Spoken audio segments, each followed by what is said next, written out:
Aloha and welcome to the Outrigger Waikiki, where we're back for another Surfers in Residence. My name is Marco, and I'll be your host today, in for Tommy Moniz. And a big mahalo to everyone for the opportunity today to sit down and have a conversation with local professional surfer, Nique Miller. Hi, thank you so much for having me. Welcome to the show. How you like our little studio here? It's absolutely beautiful. Isn't this This crazy? is the coolest studio I've ever been to. A friend of mine does a podcast up in Maine, and it's like in the basement of a church. So I think we're doing all right over here. So I always love to just start at the beginning. So where'd you grow up, and what brought you to Hawaii? I grew up between Texas and Michigan, two very extremes, but I was a competitive runner and a competitive lacrosse player. And I actually got scholarship offers for both, to play lacrosse in college or to do cross country and track. And I chose cross country and track because there was more money. So I grew up kind of poor. And so I had to rely heavily on athletics and academics to pay for college. Came out here and for cross country and track. And then a lot of my teammates were super into surfing. And then so I would go out surfing with them. I was horrible. I was super bad. That's kind of how I came out here, how I really got into surfing. When I moved into Waikiki, and then I started hanging out with all the beach boys, and then they like kind of took me under their wing, and they're the ones that really like got me into different types of surfing, like longboarding and stand-up paddle. And then I got working on the beach, and then my whole life just became surf. Oh, God bless them. And now coming from Texas and Michigan to Hawaii, that's quite a bit of a culture shock. Were you like homesick or just in heaven? I was super homesick. It was so different. I'm half black, half Mexican, and I grew up in a Mexican household. And in Hawaii, there isn't a huge population, at least compared to where I lived in Texas and where I lived in Michigan.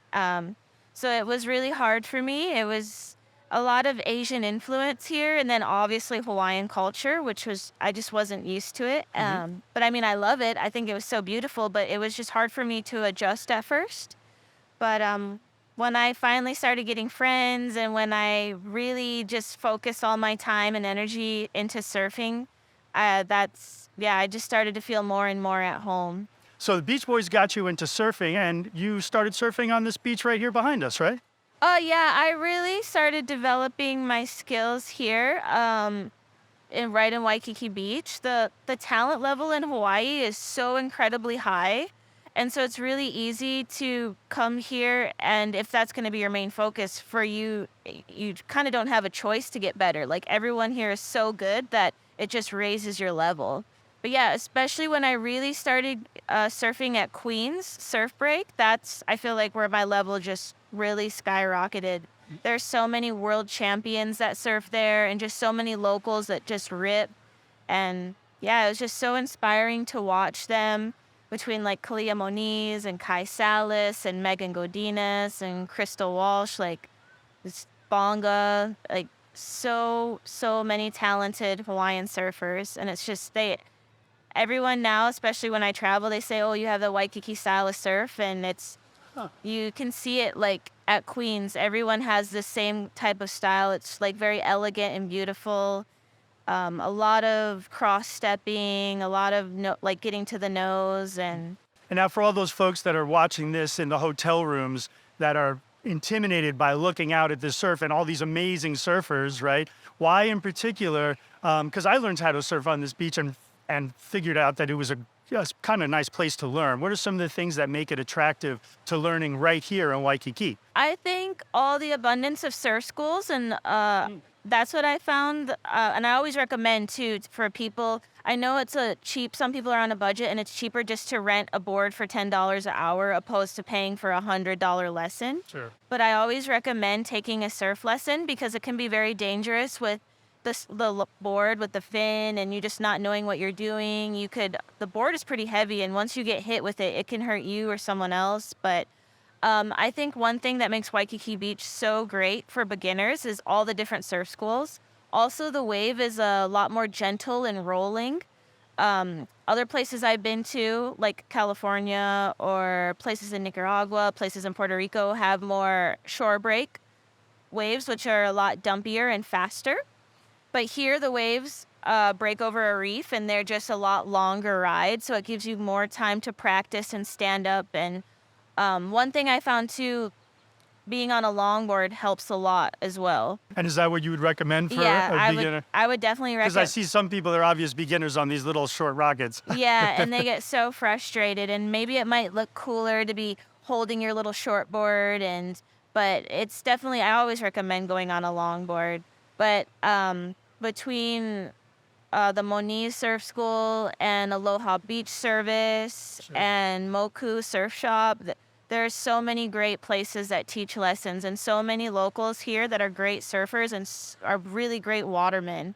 So yeah, I always recommend someone to take a surf lesson. When I first learned to surf, nobody taught me. I just went out with my friends, and they would just, I remember the first time they were like, "Oh, when you see a wave, you just paddle," but they didn't tell me what a wave was. So I was just out in the ocean, just paddling and trying to stand up on literally nothing. Right. And there was definitely times looking back, I'm like, wow, I probably could have hurt some people, but I didn't know but no one said anything to me. But I learned and got a lot better just by watching other people, and it took me a lot longer than if I would have had proper lessons and instructions. I think I would have picked up on it faster. Being so athletic already, like what was the learning curve for you? Because it took us probably a whole summer before we could regularly drop in and catch a wave. So I would definitely say, not to be conceited, but my learning curve was a lot faster because I already grew up doing sports my whole life, and I already had that competitive drive that when the first time I really got into surfing and I got hooked on it, I was like, oh, okay, like I want to be the best. I want to get even better. I want to be on everyone else's level. I don't want to be I want to be really good. And then I already just had that drive, and I just would go out like rain or shine. It didn't matter if the waves were small or big or what the conditions were like. To where I'm at now, maybe it took some time to get to like that professional competing on the tour type level, but to really get the hang of it and catching waves, it didn't take that long. But to really hone my skill, I would still say that I'm still working on it. You know, obviously I'm not a world champion, so until I can say that I'm a world champion, I still need to progress and get better. So I still to this day feel like I'm really honing and perfecting my skills. And okay, so big boards for beginners. What are you riding? Are you one of these surfers that has 100 boards? Or are you like dedicated to two that work for you and your style? Or what are you riding? I definitely have like one or two boards. For me, I found having multiple boards, I can never really get the hang of one of them because I'm trying so many different perfect boards sense. that I'm not fully spending my time and learning this board and the intricacies of it. And also I can only surf one board at a time, and my apartment's only so big, so I don't have room for 100 boards, you know? That's true. Unfortunately, even though I'm a professional surfer, I'm still not making thousands and millions of dollars. So I still have a smaller apartment. I only have room for 2 to 3 boards, which is enough for me. But I found like really learning one board, I can really get it dialed down, and it really helps. I know how it's going to turn, where the sweet spot is to nose ride in all the conditions, whether it's small or big or windy. Whereas if when I was riding multiple different boards, it was hard for me to really get it dialed in all these different conditions. I want to talk a little bit about competitive running. One thing that I love so much about running and what I love about surfing is that it's an individual sport. So however much time you put into it and however bad you want to be the best or whatever you want to do with surfing. Like for me, personally, I want to be a world champion, you know? So I'm trying to put in as much time in the water, learning my boards, watching surf videos, not just of like myself, but of other people. And that's one thing I love about running too. It's just so free, you know? You can run wherever you want, on the trails, on the street, sidewalk, a little bit like surfing, you know? If you want to surf smaller waves, you can, or bigger waves, I love that about both of them. You can do it on your own time, you know? You don't need to have, like with lacrosse, it's really hard if you just want to practicing by yourself is difficult. You need at least another person to throw the ball to. Right. You know, but running, you can, as long as you don't actually even need shoes, but as long as you have your shoes, you know, you can run wherever you want. And the same thing with surfing, as long as there's the water, you can. And within the running world, was there like a professional path you were on? Is it also seeking prize money and sponsorships, or is it more like you're trying to get to the Olympics? Or Yeah, so that was my dream. Like ever since I was a child, I was like, oh, I want to go to the Olympics for something, whether it be lacrosse, but lacrosse wasn't in it, but or now surfing's in the yeah, now Olympics? surfing. But with running, it's a little bit harder because there are so many talented runners, and I didn't learn that the hard way until I got into college. Like in high school, I was one of the top, so I was like, oh, this is going to be so easy. I'm going to go to college. I'm just going to start winning. And then you're like, oh my gosh, I'm like the fourth best on my team, Oh let boy. alone even in the at that time, the Western Conference, which has some of the best runners in the world, going to Oregon, going to Washington, going to Stanford, which is what we were up against for University of Hawaii. And so it was really, really tough. So I learned like, wow, I'm not sure if I'm going to be able.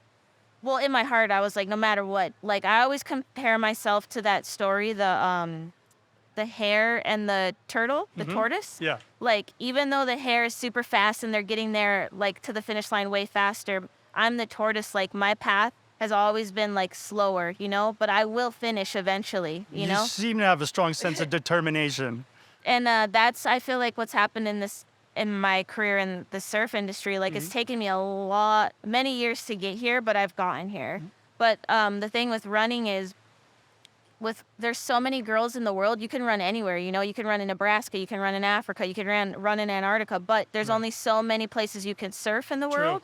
So it already narrows the field of women. So I felt like I was gonna make it more in surfing than in running, Yeah.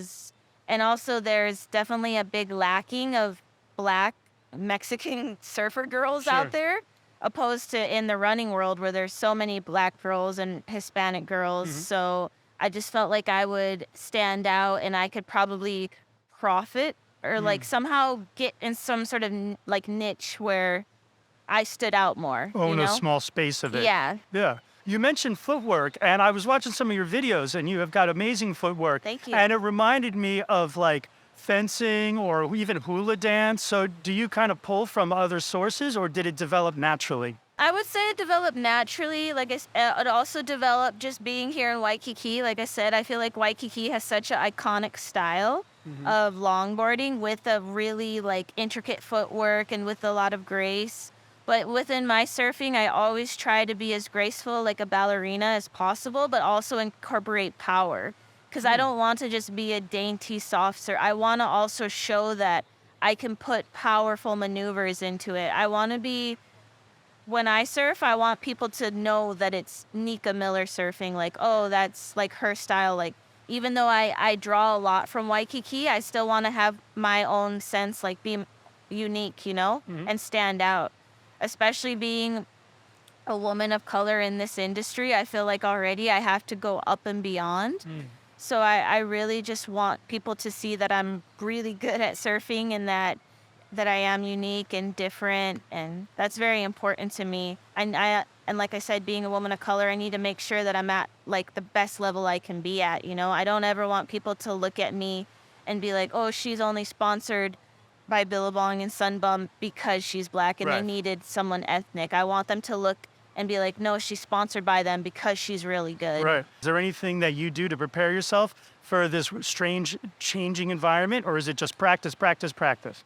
A lot of practice. I found surfing in different countries and different waves have really helped me a lot. I do some cross training with my trainer. His name is Bryce, DNA Performance. He does some really cool surf-based exercises. I don't like just going to the gym and lifting weights, and I always get intimidated, but working with him, it's really cool because he's a surfer and he incorporates a lot of like body weight type surf like exercises. So I'll do that, and then I study like a lot of videos. I watch a lot of my videos and see where I can do better, and I watch a lot of other top surfers that I compete against, like to see like what they're doing. I'm a very visual person, so I found that watching other surfers and seeing video really helps me. And like I said, I'm still not making the big bucks where I can pay for a coach and all of that, but Right. eventually I would love to have that where I can have someone like really be like, no, this. Do you find that you have any advantages from coming from the world of running? Yeah, I feel like running is so competitive, just like surfing, and I feel like running has helped like really develop my legs a lot, which sometimes I feel like surfing doesn't. I feel like surfing develops your upper body, because of all the paddling Sure. you have to do, and really it's a very minimal how much you walk up and down the board as opposed to running where I'd be running 40, 50, 60 miles a week. Oh, So I feel like my legs have definitely that can really help in my surfing with my turns and making it more powerful. sure. Also, too, since I didn't start like surfing and competing at a young age, I found that I've, I'm not burnt out. I see some people that I know that when Interesting. they started competing really young and when their family like really pushed them, now when they're like 20, 25, they've been doing it competing since they were 5, so they're over it. They're burnt out. They want to do Right. something else. Whereas for me, it's like competing surfing is newer, you Yeah. know? So I don't feel that burnt out sense. I just feel that more like competitive You're drive. still stoked. Gender equality in surfing would be everyone just competing together, which they just did in the Eddy this last year, which I thought was amazing. So, do you think surfing just opened a door to possibly a new norm in sports? That I might be a tall order. I don't know. And hopefully no one takes this the wrong way, but honestly, I don't like competing against the guys. I When I did stand up paddle, because I also compete stand up paddle surfing, there Hmm. wasn't as many women, so lots of times I had to enter in with the guys, Okay. and I would get smoked all the time. Like it was so frustrating, and they're so much stronger, and they would be able to Mm. catch the waves before me, and I would just get so like, oh, it was just so hard to ever even make a final with the guys. When I did, I was stoked, but personally, I rather just keep it like women competing against women. I don't really like competing against the dudes. It's so hard. I mean, it made me better, but it just also made me get so frustrated in my heats, you Sure. know? So, I mean, it was really cool to see for the Eddie, and maybe Yeah. some people want it, but for Yeah. me, I rather just compete against women. It's already hard enough trying to beat some of these girls. I'm feeling a real heavy work ethic here, a real goal driven. Well, I definitely have fun surfing, but there's definitely waves when I mess up or fall. I'm definitely hard on myself. Like I'm always like, "Oh my God, why did like you just met like what are you doing? Like you just messed up this whole wave. Like come on, like get it together." You know, I'm very hard on myself, or I'll look at videos where I'm like, "Dang, I missed this opportunity or I missed that." Like I I mean, I'm still trying to have fun and I try to have a smile on my face, but each session I'm out there is training for me, is a practice Right. session, you know? So I take it very serious and like I try to catch as many waves as possible just so that I can just get that repetition and just so I can get that muscle memory. So sometimes I know that people are always like, "Oh," or have told me before, like, "Oh, you're not smiling. Oh, you're not doing this, or why do you look so angry?" And I'm like, "I'm not. I'm just so focused." Like, you have You're working. yeah, you have no idea how badly I want to be one of the best surfers in the world. Like, this is so important to me. Like, I can't just be leisurely, like, look, you know? Yeah. I mean, at one point I could, but now also with my sponsors, I have to try to produce the best content possible to put on my Instagram Hmm. and my Instagram and my TikTok. It's almost like a portfolio for other opportunities. Sure. So to stand out in this surf world where there's so many great girls and guys, I have to try to produce the best photos and the best videos to stand out so I can get other jobs and other sponsorship. Yeah, and actually, so let's talk about that. So in 2020, you got sponsored by Billabong. So, you signed those papers. What changes overnight? I was with Billabong as an ambassador, but then yeah, during 2020, I fully committed to them, and what changed was my bank account. I got more money, and Hey. then I wouldn't really say so much change. Which you need to travel to go to Yeah. all these. I mean, just so that people get the idea, it's not just that you go and spend it on fancy cars and dinners. You need it to participate. Yeah, but I don't think people realize that surfing in itself is a pretty cheap sport. But if you want to get into competitive surfing, it is so incredibly expensive. I spend between $2,000 to $4,000 per contest, and that's on my hotel, that's on my flight, that's on my transportation, that's on my food, that's on my surfboard getting on the plane and back. Like it gets so pricey. Hmm. And if I like, I'm never gonna be making millions of bucks being a pro longboarder. Like, the most you can win in a longboard contest, and that's on the world tour, is $10,000. Oh, Every other like more smaller contest, you're lucky if you walk away with 1,000. Usually they're between $100 to and $500. you've invested $4,000 to $5,000 to get there and to participate. Yeah, for example, I did a contest last year in Spain. It wasn't part of the tour. It was like its own separate thing. I won it and I won $1,800, but my plane ticket was $1,800. So that only covered my plane Right, ticket. So right. I pretty much just got a free trip to Spain. Well, that's But cool, but I yeah, still had to have money for the food and the yeah, transportation, so I was actually out money.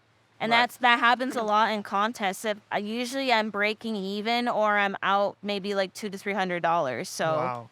And I only compete because I love it so much and I want to be the best. But I make more money just off of the brand side and doing brand deals and, modeling. mhm. I do a lot better off of that than actually competing. I compete because I love it. And that's a whole different skill set. Like, what were some of we talked about overnight changes from getting signed. What are some of the overnight challenges? Because all of a sudden you're a spokesperson, all of a sudden you're a public speaker and a model. Like, were you ready for that? I mean, that's a change. Yeah, I had to get out of my shell more. I'm very much of an introvert, and I've had to really work on my speaking skills. Mhm. So I've been trying my best to do that and not always say like and make these pauses or talk in circles. So I've tried to really work on my public speaking. Also, like you said, I'm a representative of Billabong and of Sunbum and of Gillette. So I in the water and in land, I try to carry myself very well and be very happy and smiley because I don't want people looking at me and being like, "Oh, she's so mean," or "Oh, like I can't believe that they have her." Like, so I always try to carry myself with a lot of aloha and be the best representation of them I can be. Also, my social media, I've had to spend more time on that than I did before. Like I said, I have to do photo shoots for them and be posting for them and tagging them. So before I could just post a picture of me eating a slice of pizza Yeah. or whatever. Now everything has to be really aesthetically pleasing and Yeah. nice. So that changed. You always look like, for me, I was like, the grass is greener on the other side. And I thought, oh, once I got sponsored, all of this is going to go so great and this and that. But then there's other challenges that come with it, Yeah. So it's just trying to find a balance and just trying to keep my own self, not lose myself within social media and all of this, and still trying to be an authentic, real person and still do the things I love and still have actual quality time with people. Walk us through a day to day on a average day for a professional surfer in Waikiki. I have a dog who's pretty crazy and high energy, so I always have to start off by walking him for about an hour in What's the his morning. name? I love pet names. Wilder. Wilder. Okay. Yeah, Wilder. And then I'll surf for about 3 to 4 hours. Usually at Queens. Sometimes I'll go to Pops or Threes when I'm here at home. Mhm. Then I will go home and I'll make a really jam-packed like protein smoothie with oats and chia seeds and fresh fruit. Then I usually take a nap. Also, middle of the day, the sun is very hard on my eyes. My eyes are very light, and so I like to rest during that period. And then after, I'll usually walk my dog again. I'll go surf for sunset for another hour to 2 hours, Okay. and then go home, make another meal. I'm vegetarian, so I have to cook a lot. Mhm. So something with quinoa, vegetable soup, something on that order.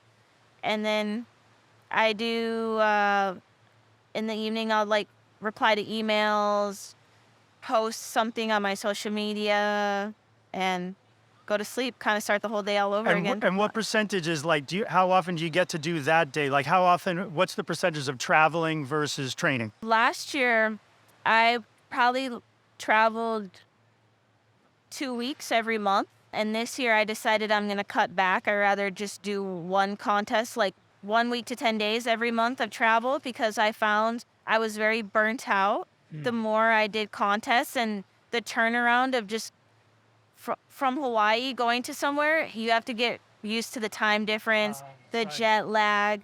And then by the time I would come home, I'd have a couple days to recover and then I'd already have to be off again. Oh yeah, competing with jet lag. Yeah, it's very Oh, difficult. It's so, so tricky. So, and basically anywhere you go from Hawaii, you're in another time zone. yeah, it's very hard. So, this year I would say I spend more time at home now Mhm. than traveling. Last year, it was more traveling than being at home, but I found that my performance went way down. I really want to have quality over quantity. I really, when I go to do a contest, I rather be able to go there 4 or 5 days ahead of time, really learn the wave, and then compete as opposed to getting there 2 days ahead, like barely learning the wave, Right. competing, going home, traveling, be getting there 2 days. Like I rather really, if I'm gonna go to a contest, go there way ahead of time, focus on that one Yeah. contest, and then get home, get really recharged, refreshed, and then go on to the That's next. probably better for your performance, which is also Mhm. sort of a financial necessity And too. and that too, yeah, Yeah. yeah. Because I was like, man, I'm doing all these contests I'm like just burning money on going to these places Right. where I would not normally spend. I would never spend money to just go to, like Ventura, California. You know what I mean? Right, Like right, I right. rather spend that $2,000 to $3,000 and go to Indonesia. Sure. Like That so. was actually my next question is that is there anywhere, because now that you get to travel for surf, is there anywhere in the world that you always wanted to go and have you been there yet? I had a little book that I wrote when I was like in third grade. Like my dream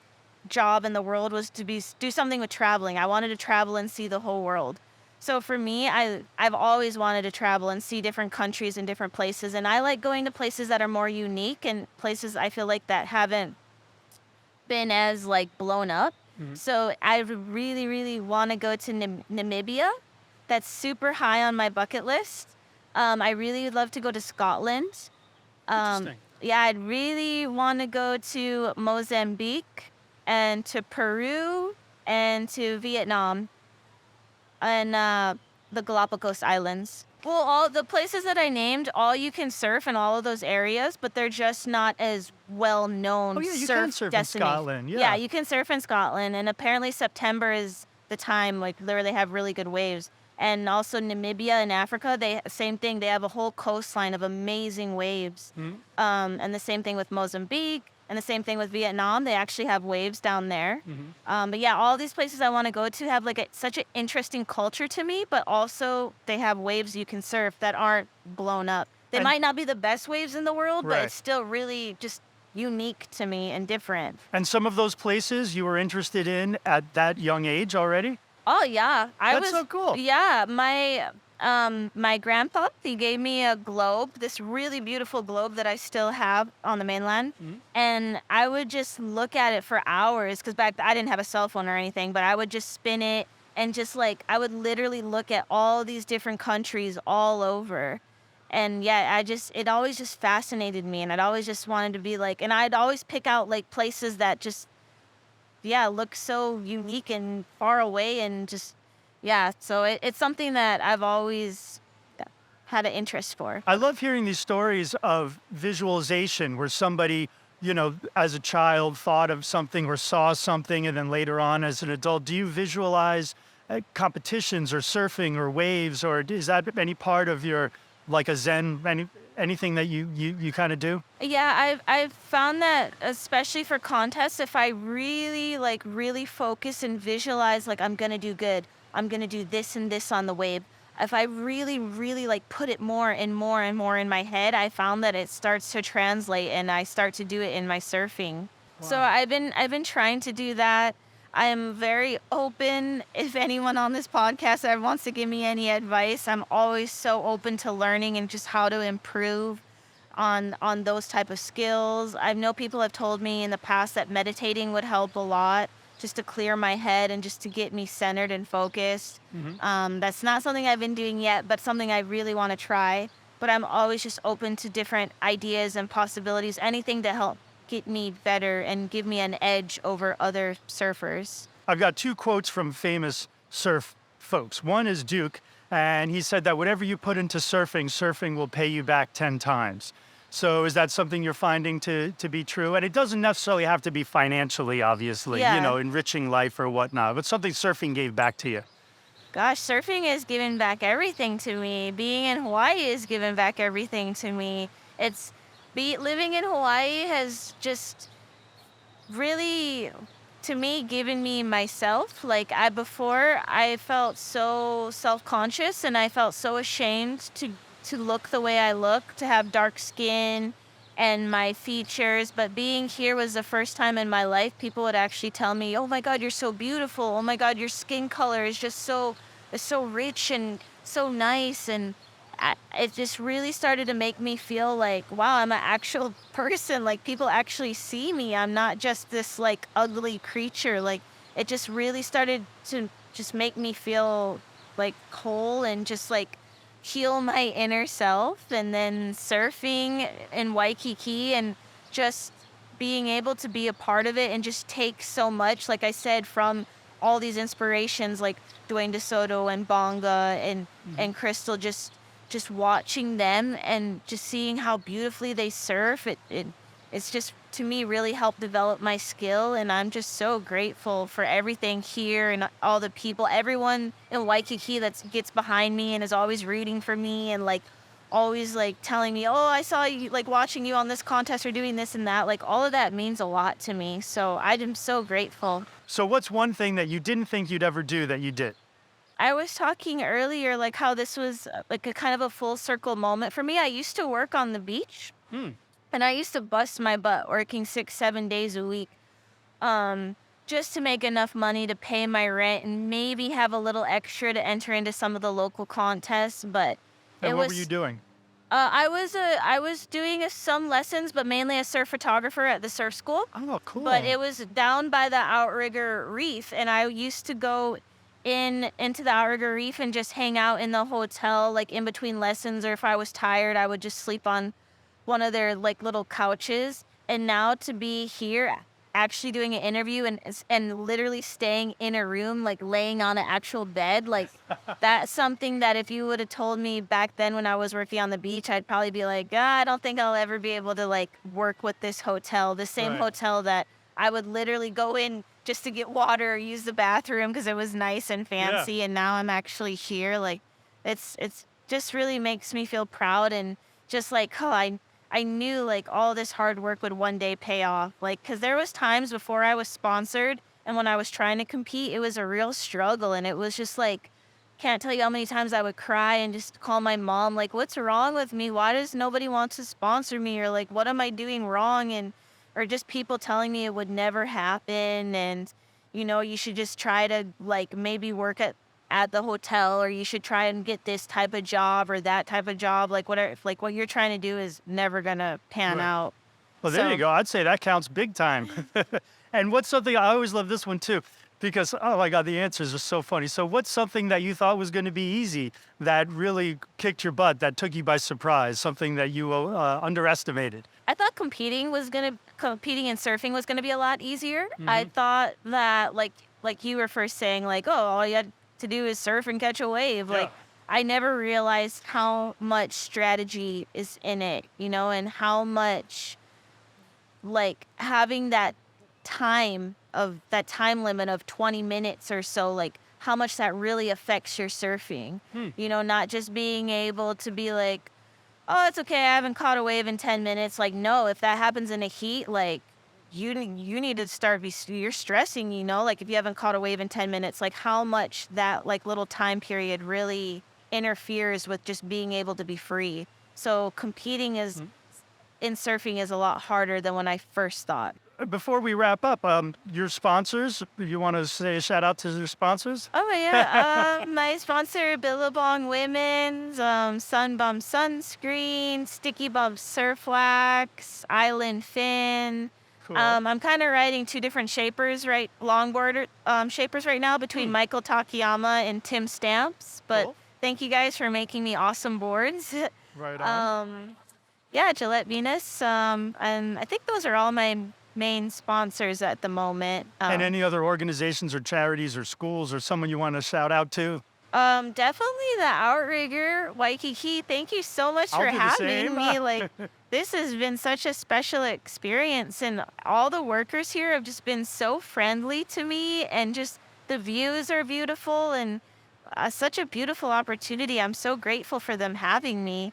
And just, yeah, just Hawaii in general and everyone that's ever supported me in Waikiki or outside of Waikiki on my social media. Like, I just feel so grateful and blessed. All the people giving me like liking my video or sending me little messages of how inspiring I am. Like, I don't know. I'm just so grateful for everyone that's ever supported or believed in me. Thank you to Nique Miller for joining us, and thank you to Outrigger for having us. And as always, if you enjoyed this episode and this conversation and you want to see more of them, make sure you hit like and subscribe down on the bottom of your screen. And in the meantime, mahalo for watching, and aloha.